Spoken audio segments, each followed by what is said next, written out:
Bukod kay PNP Chief Director General Alan Purisima, naging target din ng mga banat ni Senador Miriam Defensor Santiago si Vice Presidente Jejo Marbinay. Hindi rin maintindihan ng senadora kung bakit ayaw humarap ni Binay sa Senado. Nakatutok si Teresa Andrada.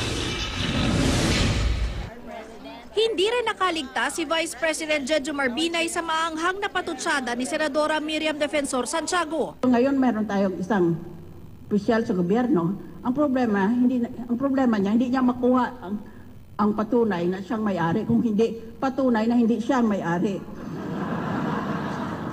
Mas mahirap yun.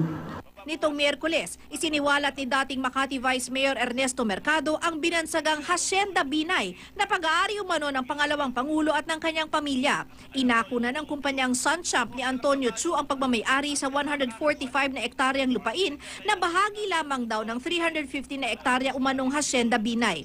Mariin ring pinabulaanan ni Vice President Binay na kanya ang ari-arian. Paninira lang daw ang mga alegasyon ni Mercado. Lahat daw ito, politika ang motibo. Pero ayaw tuldukan ni Santiago dito ang usapin. Political man o hindi, ginawa mo ba o hindi? Yun ang pagtatanong dyan. Hindi rin maintindihan ni Santiago ang hindi pagdalo ni Binay sa Senado. Ang sabi lang ng Vice President, hindi ako pupunta dahil walang katotohanan ng sinasabi niya.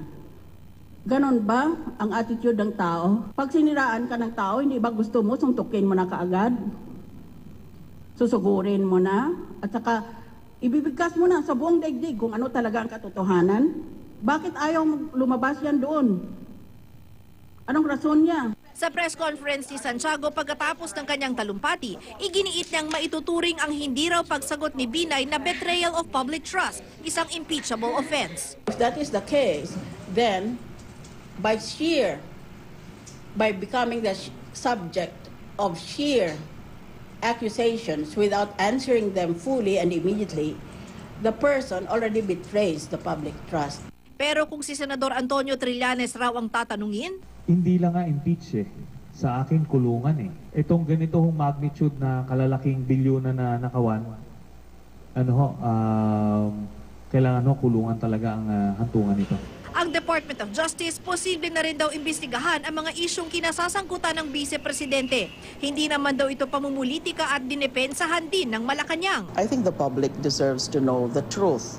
And since mandato nga yan ng NBI and DOJ na mag-imbestiga at alamin ang katotohanan. Teresa Andrada, Nakatutok, 24 Oras.